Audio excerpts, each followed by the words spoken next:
कहानी का पूरा आनंद लेने के लिए कहानी के पिछले भागों को सुनना ना भूलें। कहानी के पिछले भागों का लिंक आपको नीचे कमेंट बॉक्स और डिस्क्रिप्शन बॉक्स में मिलेगा।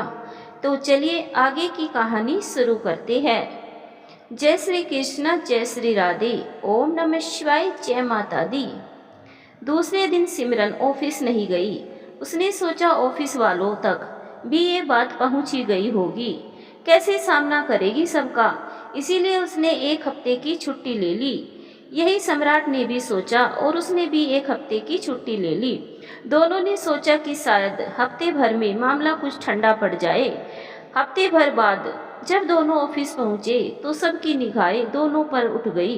एक ने सम्राट से चुटकी लेते हुए भद्दा सा मजाक करते हुए कहा, क्यों भाई, कहाँ रहे हफ्ते भर?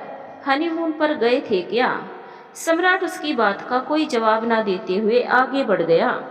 फिर दोपहर के समय सिमरन और सम्राट दोनों का आमना सामना कैंटीन में हुआ, लेकिन दोनों ने एक दूसरे को अनदेखा कर दिया। वहाँ वर्षा भी मौजूद थी। वर्षा ने सिमरन से कहा, और मिसेस सम्राट, कैसा रहा हफ्ते भर का हनीमून? ये बात सम्राट ने भी सुनी। फिर वर्षा की देखा देखी एक दो महिलाओं ने भी उससे मजाक करते हुए कहा, भाई अब सुहागन हो गई हो, सिंदूर क्यों नहीं डाला मांग में? सिमरन ने ये सब अनसुना कर दिया। फिर एक और बोली, हमने सुना है कि सिमरन शादी के बाद तुम विदा होकर अपने पति सम्राट के घर नहीं आई, अभी तक अपने घर में रहती हो। नई नई शादी है, बेचारे की रातें कैसे कटती होगी तुम बिन। अब सम्राट के सर से पानी ऊपर हो गया था और उसने सबके पास जाकर तेज आवाज में कहा, आप लोगों को शर्म नहीं आती ऐसी बातें करते हुए, एक बेबस का मजाक उड़ाते हुए? अरे कुछ तो शर्म करो। अब सिमरन मेरी पत्नी है और अगर किसी ने भी इसके खिलाफ कुछ अनर्गल बात कही तो मुझसे बुरा कोई ना होगा। मैं उसकी जान लेकर रहूंगा, फिर चाहे मुझे मेरी नौकरी से हाथ ही क्यों ना धोना पड़े। और फिर उसने सिमरन का हाथ थाम लिया और उससे बोला, चलो सिमरन यहाँ से, ये गंदे लोग तुम्हारे काबिल नहीं है। फिर दोनों साथ साथ कैंटीन से बाहर आने लगे और सिमरन इस दौरान कभी सम्राट का चेहरा देखती तो कभी उसके हाथ की पकड़ अपने हाथों में देखती, और फिर ये सब देखकर उसकी आंखें भर आई थी। जो आज सम्राट ने सबके सामने उसका साथ दिया था, उस सब के लिए कैंटीन से बाहर आकर सम्राट ने उसका हाथ छोड़ दिया और बिना मुड़े बिना कुछ कहे अपने रास्ते चला गया। और सिमरन उसे यूं ही जाते हुए देखती रही और वो भी दिन भर यही सोचती थी रही कि सम्राट ने कैसे सबको मुंह तोड़ जवाब देकर सबकी बोलती बंद कर दी। अब रीना भी अंजू की शादी से वापस आ गई थी। उसे इस घटना के बारे में पता चला तो वो मन ही मन मुस्काई। उसे ये अच्छा लगा कि सिमरन का हाथ सम्राट ने थाम लिया है।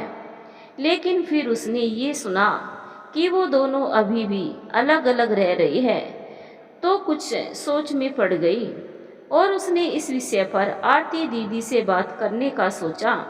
वो इस समस्या का समाधान करना चाहती थी। आखिर वे दोनों पति पत्नी हैं और उन्हें अब एक ही घर में रहना चाहिए। फिर रीना इसी मसले में एक शाम सिमरन के घर पहुंची। रीना को देखकर सिमरन बोली, दीदी लगता है आप तक भी ये खबर पहुंच गई। हाँ, मुझे पता चल गया। कॉलोनी की औरतों ने मुझे सब बता दिया है। तो बताओ रीना, अब क्या रास्ता निकाला जाए इस समस्या का? आरती दीदी ने पूछा। मेरे ख्याल से तो आरती दीदी दोनों को साथ साथ एक ही घर में रहना चाहिए। अगर दोनों साथ में नहीं रहेंगे तो कॉलोनी वाले कुछ ना कुछ कहते रहेंगे और बेचारी सिमरन मानसिक तनाव झेलती रहेगी। ऑफिस में भी तो लोग कई तरह की बातें करते ही होंगे। क्यों सिमरन, करते हैं ना फालतू की बातें? रीना ने सिमरन से पूछा।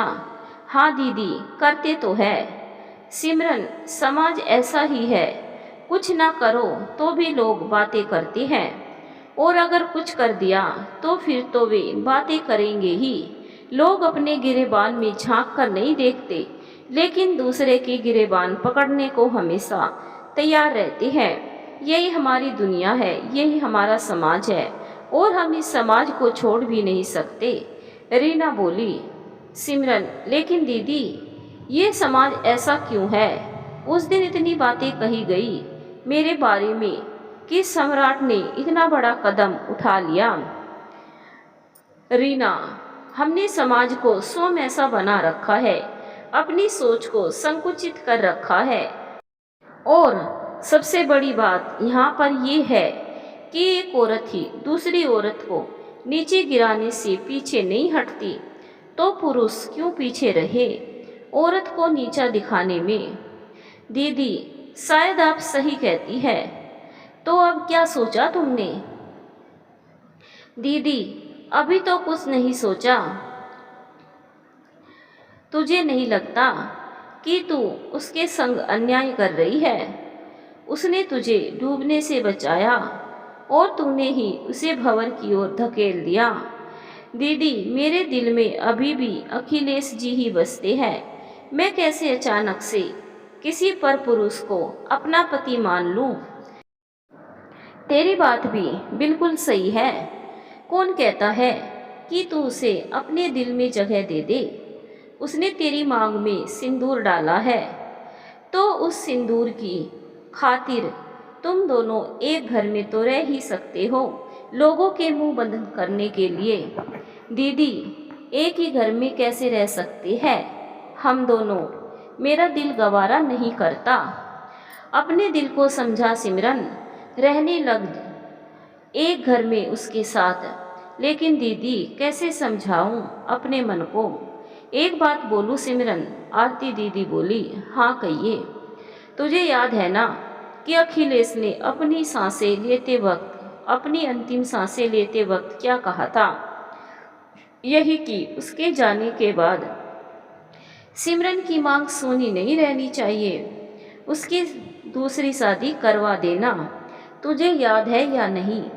आरती दीदी बोली। सब याद है।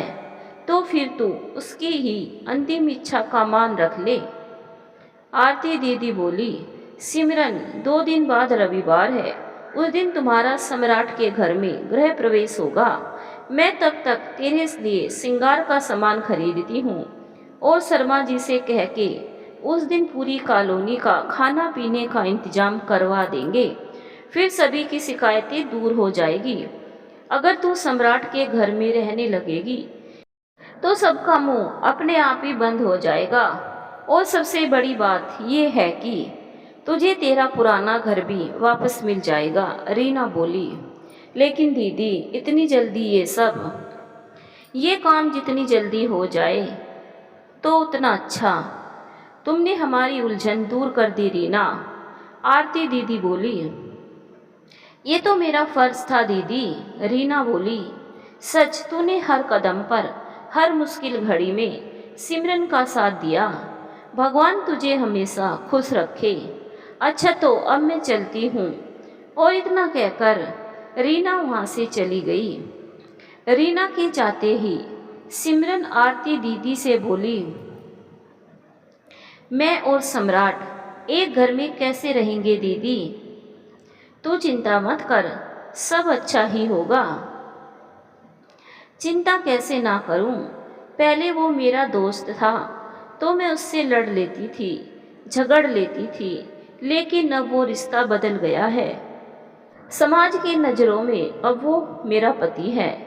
जब हम एक ही घर में रहने लगेंगे तो मैं कैसे उससे नज़रें मिला पाया करूँगी? अभी तो हम दूर दूर रहते हैं तो कोई बात नहीं, लेकिन हर घड़ी हर पल एक ही छत के नीचे रहना कुछ अच्छा नहीं लग रहा दीदी। तो इतना क्यों डरती है? वो तेरा पति बाद में है, पहले वो तेरा दोस्त है, और दोस्त हर मुश्किल घड़ी में केवल साथ ही निभाते हैं। मुझे तो कुछ समझ में नहीं आ रहा, और तू समझ भी मत। बस सब भगवान के भरोसे छोड़ दे। खाना खा और चादर तान कर सो जा, आरती दीदी सिमरन से बोली, शायद आप सही कहती है, तो चलिए फिर खाना खाती है। और इतना कहकर सिमरन खाना परोसने रसोई में चली गई। रविवार का दिन भी आ पहुंचा। रीना और उनके पति शर्मा जी ने सभी तैयारियां भी कर ली कि शाम के समय सिमरन का गृह प्रवेश होगा। फिर उसके बाद सबका डिनर का आयोजन सम्राट के घर के पास ही निर्धारित किया गया। शर्मा जी सुबह से काम में लगे हुए थे। उन्होंने हलवाइयों को हिदायतें दी कि खाना ऐसा बनना चाहिए कि लोग उंगलियां चाटते रह जाएं। घर के सामने वाले मैदान में टेंट लगाकर कुर्सियां और मेज डाल दी गई कि जो भी आता जाए खाना खाता जाए। खाना परोसने के लिए कई लड़के भी लगा दिए गए और इधर रीना ने अपनी काम वाली बाई से दिन भर सम्राट के घर की सफाई करवाई। फिर द्वार पर चौक पूजा, दरवाजे पर आम की पत्तियों और गेंदे का फूलों से बना तोरण को लगाया। दरवाजे के भीतर चावल से भरा कलश रखा जिसे पांव से गिराकर सिमरन भीतर प्रवेश करेगी। और फिर वो सम्राट के पास जाकर उससे बोली, तैयारी करके रखना दूल्हे राजा, थोड़ी ही देर में दुल्हन को लाने ही जा रही हूँ। बस मैं थोड़ी तैयार हो जाऊं, क्योंकि मैं तो दोनों ओर से हूँ, दूल्हे की तरफ से भी और दुल्हन की तरफ से भी।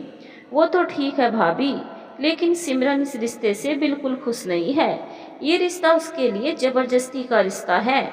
गैर मन से वो ये सब कर रही है। बस वही तो, मैंने आधा काम कर दिया है, बाकी का काम तुम्हें करना है। तुम्हें उसके दिल को जीतना होगा, उसके मन में अपनी जगह बनानी होगी। आगे की राहें आसान तो नहीं है, लेकिन मुझे पूरा यकीन है कि तुम ये सब कर लोगे, क्योंकि तुम उससे सच्चा प्यार करते हो। रीना बोली, शायद आप ठीक कहती है, काश ऐसा हो जाए और वो मुझसे नफरत करना छोड़ दे। सम्राट बोला, ऐसा ही होगा वत्स, आप अपने लक्ष्य में सफल अवश्य होंगे। और इतना कहकर रीना खिलखिला उठी, भाभी काश आपकी तरह हर औरत दूसरी औरत के बारे में भला सोचने लगे तो दुनिया की कोई भी औरत कभी भी दुखी ना हो। रीना, वो कभी नहीं हो सकता सम्राट, क्योंकि औरत ही तो औरत की दुश्मन होती है। नहीं तो सिमरन की सास उसकी मुश्किल घड़ी में उसे कभी भी छोड़कर ना जाती। सम्राट, इसीलिए तो हमारे समाज में औरतों की ऐसी दशा है। सही कहते हो सम्राट, चलिए मैं बाजार से कुछ चादर और गद्दे ले आता हूँ। मेरे पास अभी इतने गद्दे नहीं है, क्योंकि अब सब यहाँ आ जाएंगे तो फिर काम नहीं चल पाएगा। ठीक है, तुम गद्दे ले आओ। कल परसों तक मैं सिमरन का सारा सामान फिर से इस घर में शिफ्ट करवा दूंगी, क्योंकि तुम्हारे पास तो अभी ना बर्तन है और ना जरूरत का कुछ सामान। तब तक मेरे घर से ही काम चलता रहेगा। भाभी, आप कितनी अच्छी है, कितना ख्याल रखती है आप सिमरन का। सिमरन तो मेरी बच्ची की तरह ही है। कम उम्र में शादी हो गई थी उसकी। अखिलेश तो उम्र में उससे काफ़ी बड़ा था। वो मुझे दीदी कहता था, इसीलिए सिमरन भी दीदी कहने लगी। अब तुम सिमरन से जुड़ गए हो तो तुम्हारा भी ख्याल रखूंगी। रीना बोली, बहुत बहुत शुक्रिया आपका। मैं भी अब आपको दीदी ही कहूँगा। सिमरन भी दीदी कहती है, इसीलिए। सम्राट बोला, ठीक है, तो मैं अब जाती हूँ और तुम भी अपने काम निपटा लो। और याद रखना, शाम को वो नया वाला कुर्ता पहन लेना जो मैं तुम्हारे लिए लाई थी। रीना जाते हुए बोली, ठीक है दीदी। सम्राट मुस्कुराते हुए बोला। फिर तैयार होकर रीना शाम को सिमरन के घर गई। वो ही उसके लिए नई लाल साड़ी, लाल चुनर, साथ में लाल चूड़ियाँ, सिंदूरदानी, महावर और नए बिछुए पायल भी लाई थी। रीना ने ही सिमरन का श्रृंगार किया। जब सिमरन तैयार हुई तो उसे रीना ने काला टीका लगा दिया। फिर रीना सिमरन से बोली, चल मेरे साथ, तुझे आज विदा करके आती हूँ। फिर रीना सबको लेकर सम्राट के द्वार पर पहुंची। लाल सुहाग के जोड़े में सिमरन बहुत खूबसूरत लग रही थी। सम्राट ने पहली बार उसे इस रूप में देखा। उसने उसे देखा तो बस देखता ही रह गया। रीना ने कॉलोनी की और भी औरतों को बुलाया था। वे सब भी रीना और सिमरन के पीछे हो ली। फिर रीना ने सिमरन से कहा कि कलश को दाएं पांव से गिराकर घर के भीतर प्रवेश करो, और सिमरन ने ऐसा ही किया। फिर रीना ने सिमरन को कमरे में ले जाकर चटाई पर बैठा दिया और बाहर बैठक में आकर सबका चाय नाश्ते का करवाने लगी। आरती दीदी और बच्चे भी सबके साथ बाहर बैठक में ही थे। सिमरन उस कमरे को बड़े गौर से देखने लगी। ये वही कमरा था जो पहले उसका बेडरूम हुआ करता था, लेकिन अब बिल्कुल खाली पड़ा है। इस कमरे में ही तो उसने पहले अखिलेश के साथ अपनी तमाम रातें बिताई थी। वो उसके साथ बिताए अपने अंतरंग पलों को याद करने लगी। वो रात भर चिंता के मारे नहीं सोई, इसीलिए थोड़ी देर में ही उसकी आंख लग गई और वो दीवार से टिके टिके ही झपकी लेने लगी। तभी सम्राट अपना बटुआ लेने उस कमरे में आया, जो कि उसी कमरे की अलमारी में रखा हुआ था, और उसकी नज़र सिमरन पर पड़ी। सिमरन सोते हुए बहुत ही प्यारी लग रही थी। उसकी खूबसूरती देखते ही बनती थी, और सम्राट उसे एकटक निहारता ही रह गया। तभी रीना सिमरन को नाश्ता देने कमरे में आई, और जब उसने सम्राट को वहां देखा तो उल्टे पैर लौट आई। सम्राट उसे देख ही रहा था कि सिमरन का सिर दीवार से एक और लुढ़क गया और उसकी आंख खुल गई। उसने सम्राट को अपने सामने देखा तो पलकें झुका ली। वो तो कुछ नहीं बोली, लेकिन सम्राट ही माहौल की चुप्पी तोड़ते हुए बोला, मैं तकिया ले आता हूँ, तुम आराम से उस पर सिर रखकर सो जाओ। इसकी कोई ज़रूरत नहीं है, सिमरन ने शुष्कतापूर्ण उत्तर दिया। फिर सम्राट भी कुछ नहीं बोला और अलमारी से अपना बटुआ उठाकर वो चुपचाप बाहर चला गया। रात होने को थी, सब कॉलोनी वाले खा पी कर चले गए थे। फिर बैठक में शर्मा जी और सम्राट ने भी खाना खाया, और इधर सिमरन, रीना, आरती और बच्चों ने भी। खाना खाने के बाद रीना और आरती ने सबके गद्दे जमीन पर बिछा दिए। सम्राट अपना बिस्तर बैठक में लगाकर लेट गया, और फिर सब दिन भर के थके थे। आज सबका तनाव भी कुछ कम था, इसीलिए सबको आसानी से नींद आ गई। सुबह सबसे पहले सिमरन उठी, और वो जैसे ही नहाकर बाहर निकली तो तब तक सम्राट भी जाग गया था। उसने सिमरन को देखा तो बोला, मैं तो बाहर होटल में ही खाता हूँ, इसीलिए तुम्हें तो यहाँ सुबह की चाय भी नहीं मिल सकती। कोई बात नहीं, सिमरन ने कहा, लेकिन बच्चे तो दिन भर खाने को मांगेंगे, तो फिर क्या करोगी? मैं सब कर लूँगी, तुम चिंता मत करो। कुछ देर में आरती दीदी भी जाग गई। तब तक रीना सबके लिए थर्मस में चाय भरकर और गर्मा गर्म आलू के पराठे हरी चटनी के संग ले आई, और फिर सबसे बोली, ये रही तुम दोनों के टिफिन, ऑफिस जाते हुए लेते जाना। 1-2 दिन में तुम्हारी गृहस्थी इस घर में आ जाएगी, तब तक मेरे घर से काम चलता रहेगा। सिमरन, अपने घर की चाबी देती जाना, मैं सब सामान मंगवा लूँगी।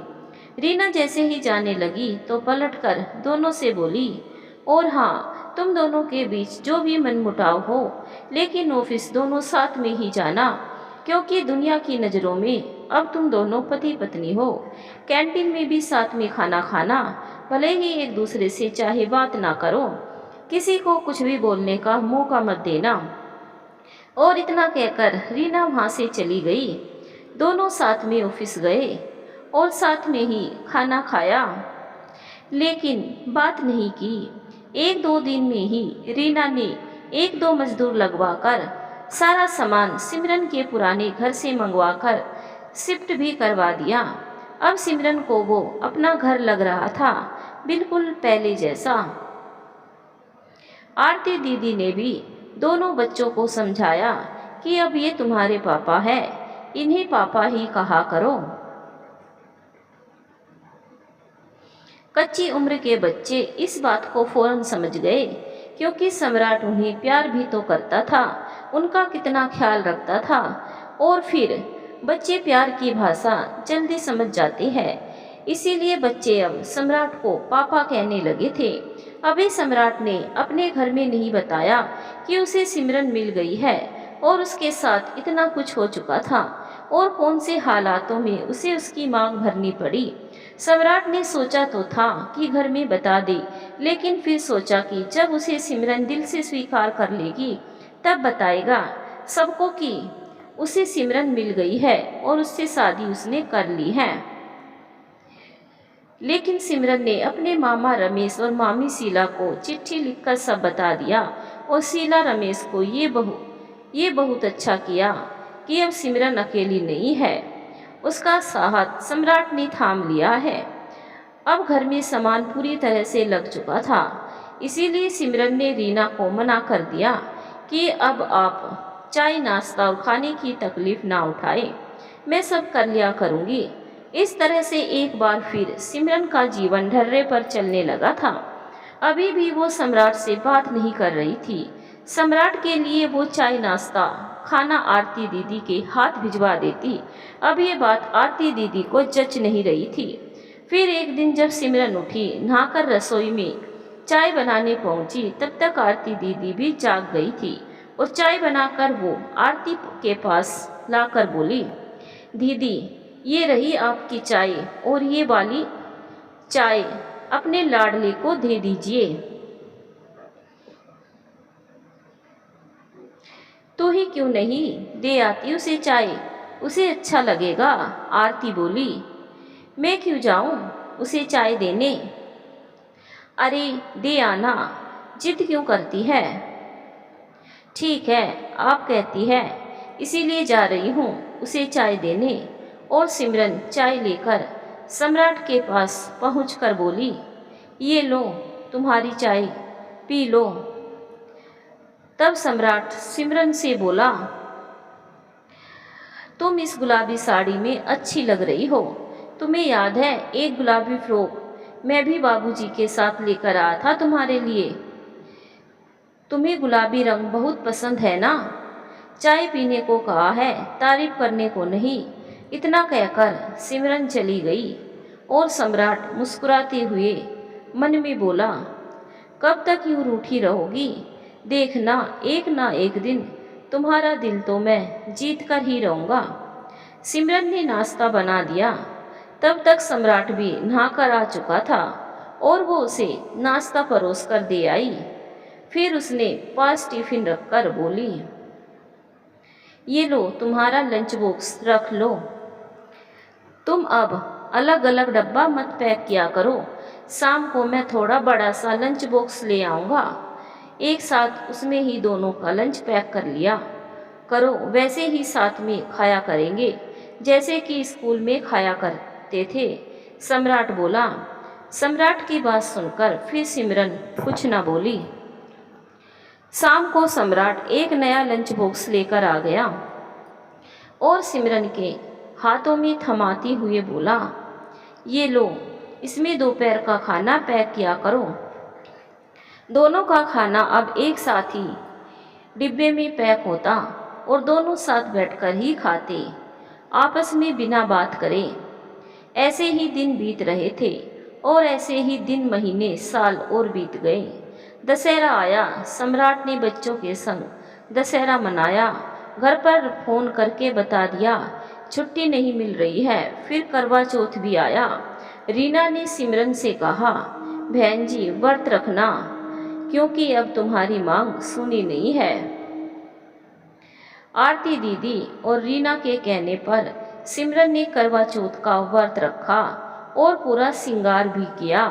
आरती दीदी ने बच्चों को संभाल लिया था और छत पर जाकर रीना और सिमरन दोनों ने साथ में पूजा की।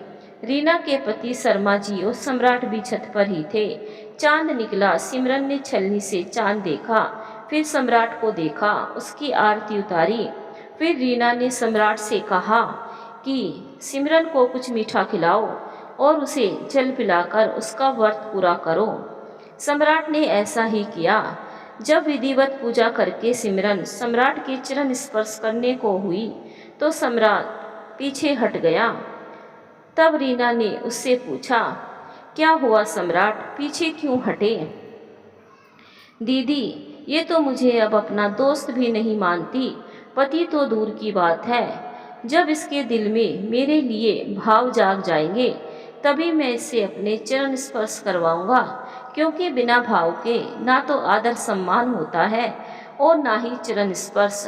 ये सुनकर फिर किसी ने कुछ नहीं कहा। वो सब नीचे चले आए।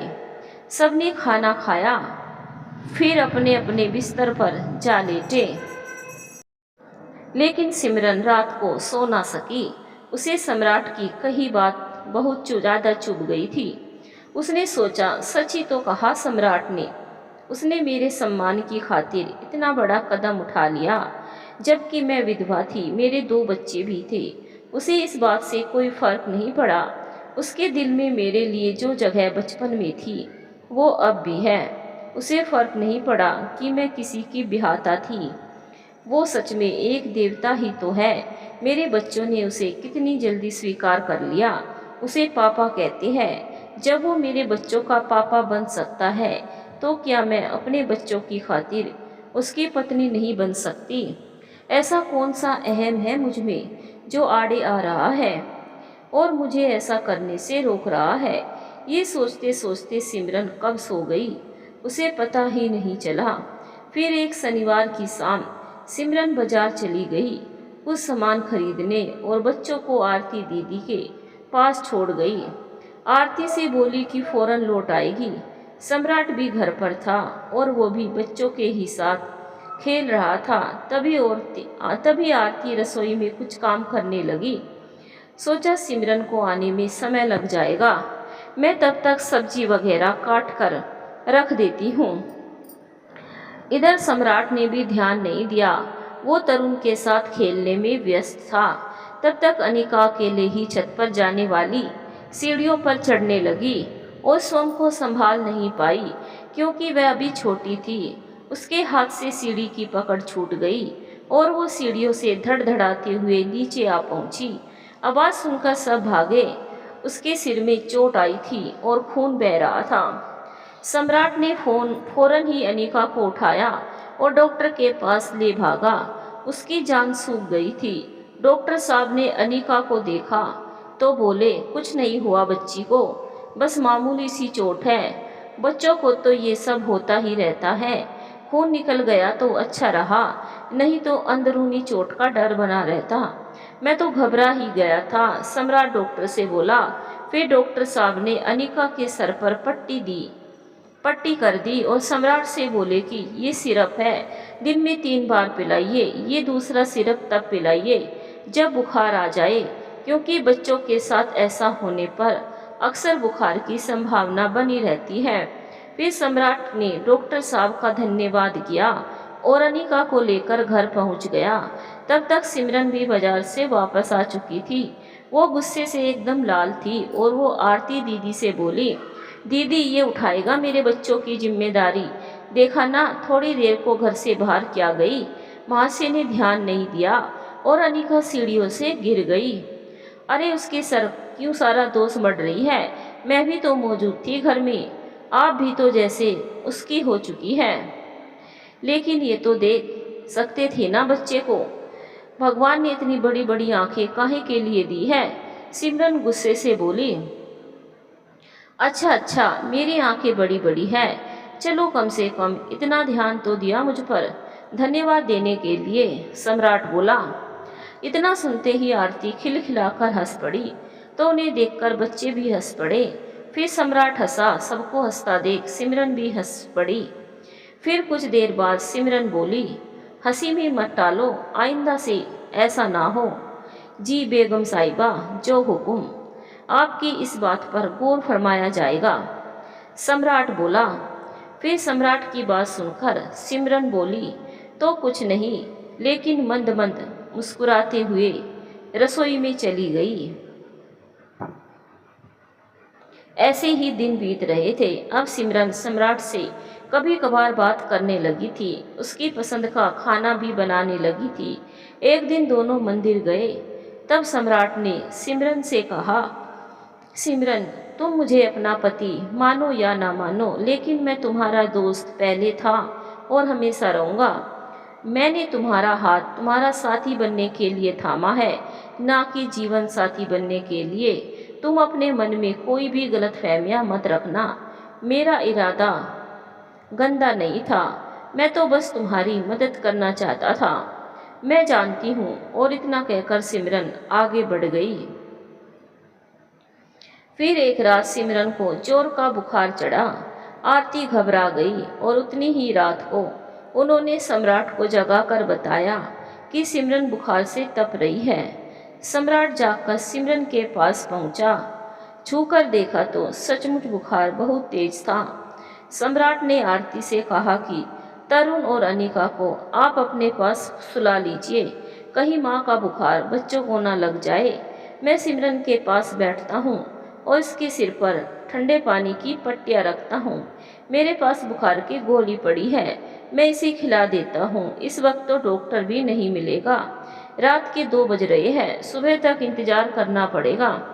गोली खाने के बाद सिमरन का बुखार थोड़ा कम हुआ और वो सो गई, लेकिन सम्राट उसके सिरहाने ही बैठा रहा। बार बार उसके माथे पर ठंडे पानी की पट्टियाँ रखता रहा। रात भर बिल्कुल भी पलकें नहीं झपकाई उसने। सुबह होते होते सिमरन का बुखार फिर तेज होने लगा।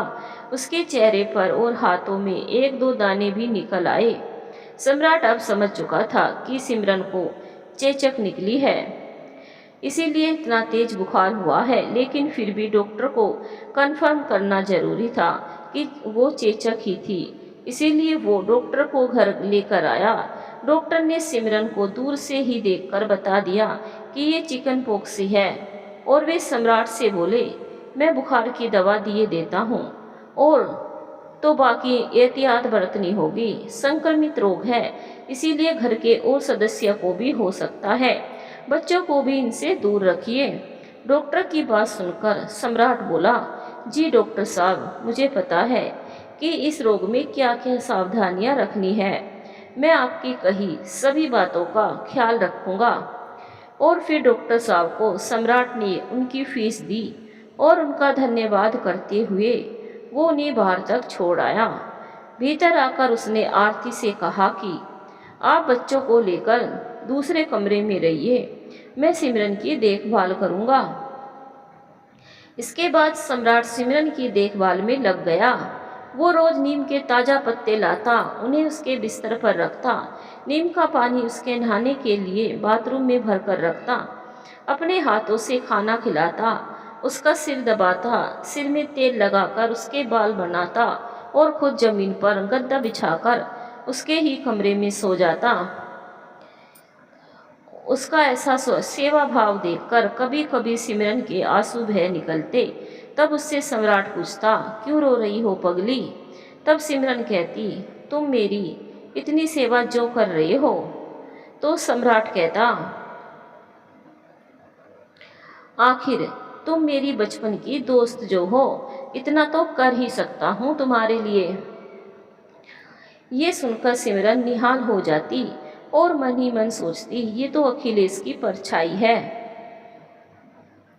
वो भी मेरा इसी तरह ख्याल रखा करते थे। और सकारात्मक विचारों से उसका मन भर जाता। वो अब खुश थी, नकारात्मक विचारों से मुक्त थी। इसीलिए 15 दिन में ही सिमरन बिल्कुल ठीक हो गई। ये दवा का असर नहीं था, हमदर्दी और अपनेपन का असर था, जिसे सिमरन को ठीक होने में ज़्यादा वक्त नहीं लगा। इन 15 दिनों में सिमरन ने ये जान लिया कि सम्राट सच में उसका सच्चा साथी है। वो बिल्कुल अखिलेश की तरह ही है। अब उसे सम्राट पर भरोसा था। उसके प्रति उसके मन में जज्बात थे, लेकिन उसकी भावनाओं को अब तक शब्द नहीं मिले। अपनी बात सम्राट तक पहुंचाने के लिए सम्राट ने इस बात को महसूस कर लिया था कि सिमरन की निगाहें अब उसको प्यार भरी दृष्टि से देखती है। वो कटुता मिट चुकी थी जो सिमरन के मन में थी। आरती दीदी ने सिमरन के ठीक होने पर घर में कन्या जिमा दी, क्योंकि बड़े बूढ़े ऐसा ही करते थे। किसी को चेचक निकलती थी तो ऐसा ही किया जाता था। इसीलिए आरती ने भी परंपराओं का पालन किया। दिन बीते, महीने बीते, ऐसे ही एक साल होने को आया। सम्राट इसी बीच बस एक बार ही अपने घर गया था। उसने सोचा बहुत दिन हो गए है वो गांव नहीं गया, तो उसने गांव जाने का सोचा। ये बात उसने आरती और सिमरन से भी कही। तब दोनों ही बोली कि हाँ, तुम्हें अपने गांव जाना चाहिए। और सम्राट ने 2 दिन के बाद का रिजर्वेशन करा लिया। जिस दिन सम्राट को अपने गांव जाना था तो उस दिन रविवार था। उसे स्टेशन तक छोड़ने शर्मा जी गए थे। वे बोले, मैं तुम्हें अपने स्कूटर से छोड़ आता हूँ, तुम्हारे पास ज़्यादा सामान भी तो नहीं है। फिर क्या था, सम्राट शर्मा जी के साथ स्कूटर में बैठकर स्टेशन की ओर चल पड़ा। शर्मा जी उसे ट्रेन में बिठाकर वापस घर आ गए। अभी ट्रेन को स्टेशन से निकले 2-4 घंटे ही बीते होंगे। उस समय रीना और शर्मा जी टीवी पर न्यूज़ देख रहे थे। तभी टीवी पर न्यूज़ में देखा कि दिल्ली एक्सप्रेस दुर्घटनाग्रस्त हो चुकी है। कई लोगों की जान जा चुकी है। बचाव कार्य प्रगति पर है। घायलों को अस्पताल पहुंचाया जा रहा है। मृतकों को भी अस्पताल में रखवाया जा रहा है। हेल्पलाइन नंबर भी निर्धारित किए गए। कृपया इन पर टेलीफोन नंबर पर आप अपने प्रियजनों की जानकारी प्राप्त कर सकते हैं। ये सुनकर शर्मा जी के होश उड़ गए और वो रीना से बोले, ये तो वही ट्रेन है जिस पर सम्राट गया है और रूट भी वही बताया जा रहा है। हे भगवान, ये क्या हो गया? अब कैसे बताए ये बात सिमरन को? लेकिन बताना तो पड़ेगा ना। हो सकता है कि सम्राट एकदम ठीक हो। हमने तो केवल टीवी पर यह खबर देखी है। हो सकता है हालात वैसे ना हो जैसे टीवी पर बताए जा रहे हैं। रीना बोली, तो चलो उसे बताकर आते हैं। शर्मा जी बोले। फिर दोनों लोग सिमरन के घर उसे ये बताने पहुँचे और बड़ी हिम्मत करके ये बात उसे बता पाए। रेल के दुर्घटनाग्रस्त होने की बात सुनकर सिमरन वहीं चक्कर खाकर गिर पड़ी। सिमरन के बेहोश हो जाने पर रीना ने सिमरन के चेहरे पर पानी के छींटे मारे। तब जाकर सिमरन को होश आया और अपने मन में सोचने लगी। एक बार फिर से वही मंजर। अभी तो बड़ी मुश्किल से उबरी थी उस हादसे से।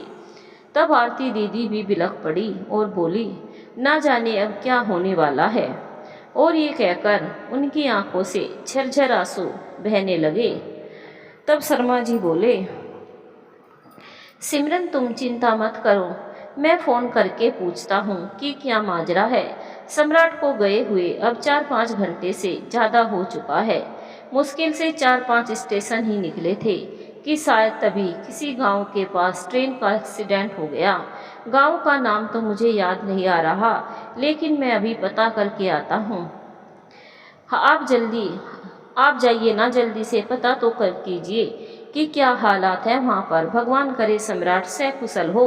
रीना बोली, हाँ मैं जा रहा हूँ, तब तक तुम दोनों को संभालो। और शर्मा जी जैसे ही दरवाजे तक पहुँचे तो सामने से सम्राट आता हुआ दिखाई दिया। उसे देखकर शर्मा जी का दिमाग चलना बंद हो गया। शर्मा जी को ऐसे हतप्रभ सा देखकर सम्राट ने पूछा, क्या हुआ भाई साहब, कोई भूत देख लिया क्या? ऐसा ही समझो, शर्मा जी बोले। सब बाहर से सबने सम्राट की आवाज़ सुनी तो दरवाजे के पास भाग कर आए और जो सबने बाहर आकर देखा तो बहुत ही आश्चर्यचकित करने वाला था, क्योंकि उन सबके सामने सम्राट एकदम सुरक्षित खड़ा था। अब सिमरन ने सम्राट को देखा तो वो जाकर सम्राट के सीने से लगकर फूट फूट कर रो पड़ी और उससे बोली, गंदा मजाक था, तुमने तो मेरी जान ही निकाल दी। मजाक? कैसा मजाक भाई, जरा मैं भी तो सुनो। आखिर चल क्या रहा है यहाँ? कोई मुझे कुछ बताएगा कि यहाँ क्या हुआ है? सम्राट बोला। तब सम्राट की बात सुनकर शर्मा जी बोले, भाई तुम्हारी ट्रेन 4-5 स्टेशन के बाद दुर्घटनाग्रस्त हो चुकी थी और तुम हम सबके सामने बिल्कुल सही सलामत खड़े हो, इसीलिए हम सब अचरज में हैं। नहीं तो तुम्हारे आने से पहले यहाँ तो रोना धोना चल रहा था। अच्छा तो ये बात है, इसका मतलब है कि मैं आज बाल बाल बच गया। सम्राट बोला। हाँ यही बात है, शर्मा जी बोले। लेकिन ये चमत्कार हुआ कैसे सम्राट? रीना ने पूछा। मैं अब सब बताता हूँ कि क्या हुआ था। हाँ भाई जल्दी बोलो कि कैसे किया तुमने अपने ऊपर आई बला को टाला, शर्मा जी बोले। तब सम्राट ने बोलना शुरू किया। वो हुआ यूं कि आप मुझे ट्रेन में बैठाकर चले गए। ट्रेन चल पड़ी तो कुछ देर के बाद टीसी आया। उसने मुझसे टिकट मांगा। मैंने जब जेब टटोली तो टिकट नदारद था। मैंने उससे कहा कि टिकट नहीं है, तो उसने कहा कि दूसरा बनवा लो, बिना टिकट के मुझे ट्रेन में सफ़र करने देंगे। इसीलिए पहचान पत्र निकालने के लिए जैसे ही मैंने अपनी जेब टटोली तो बटुआ भी नदारद था। तब याद आया कि आज तो बटुआ अलमारी से उठाया ही नहीं, शायद टिकट भी उसी में था और पहचान पत्र भी उसी में था। चूँकि आप मुझे परेशान स्टेशन छोड़ गए थे, इसीलिए रिक्शे का किराया भी नहीं देना पड़ा मुझे, नहीं तो स्टेशन पर याद आ जाता कि बटुआ घर पे छूट गया है। टीसी ने क्या घनघोर बेइज्जती की मेरी और मुझसे बोला कि अगले स्टेशन पर उतर जाना, नहीं तो जेल की हवा खानी पड़ सकती है। फिर क्या था, मजबूरी में मैं अगले स्टेशन पर उतर गया। वहाँ से यहाँ वापस आने को बस पकड़नी चाहिए तो कोई भी बस वाला बैठाने को तैयार नहीं था, क्योंकि मेरे पास किराए के पैसे ही नहीं थे। इसीलिए तो लौटने में इतनी देर हो गई। फिर मजबूरी में मैंने एक बस वाले को अपनी सोने की अंगूठी दी। तब जाकर उसने मुझे अपनी बस में बिठाया और तब मैं यहाँ वापस आ पाया। ओहो, तो ये बात है, ये थी तुम्हारी राम कहानी। और यहाँ हम सबकी सांसें अटकी पड़ी है कि वहाँ दुर्घटनाग्रस्त वाली जगह पर ना जाने तुम्हारा क्या हाल हो रहा होगा, शर्मा जी बोले। सम्राट की बातें सुनकर अब सबकी जान में जान आ चुकी थी और सिमरन अभी भी सम्राट के सीने से लगी थी। तो तब रीना सिमरन से बोली, सिमरन हमें पता चल गया है कि तू सम्राट से कितना चाहती है, तो क्या ऐसे ही हम सबके सामने उसके सीने से यूं ही लिपटी रहोगी? पूरी रात पड़ी है भाई बातें करने के लिए, तब जी भरकर मोहब्बत कर लेना सम्राट से। ये सुनकर सिमरन शर्माते हुए सम्राट से दूर जा खड़ी हुई। फिर रीना बोली, चलिए आरती दीदी, आज आपका हमारे घर में बच्चों सहित न्योता है, आप हमारे घर ही सोएगी। आज रात खाना बनते ही तुम दोनों के लिए भी यहाँ यहीं पहुँचा दूंगी। दोनों जी भर के बातें करो, अब तुम दोनों को यहाँ डिस्टर्ब करने कोई नहीं आएगा। और जाते जाते रीना आरती और बच्चों को अपने साथ ले गई। उन सबके जाते ही सिमरन और सम्राट भीतर पहुँचे और तब सम्राट ने सिमरन के पास जाकर पूछा, तो हमारी बेगम साहिबा हमारा इतना इंतजार कर रही थी? किसने कहा कि मैं तुम्हारा इंतजार कर रही थी? सिमरन तुनकते हुए बोली, मेरे दिल ने। और क्या क्या कहता है तुम्हारा दिल? यही कि हमारी बेगम साहिबा को हमसे प्यार हो गया है। झूठ कहता है तुम्हारा दिल। तो फिर मेरी आंखों में आंखें डालकर कहो कि तुम मुझसे प्यार नहीं करती। नहीं करती, सिमरन सम्राट शर्माते हुए बोली। आंखों में आंखें डालकर बोलोगी तभी मानूंगा। और तभी सम्राट के कहने पर सिमरन ने सम्राट की आंखों में आंखें डालकर देखा।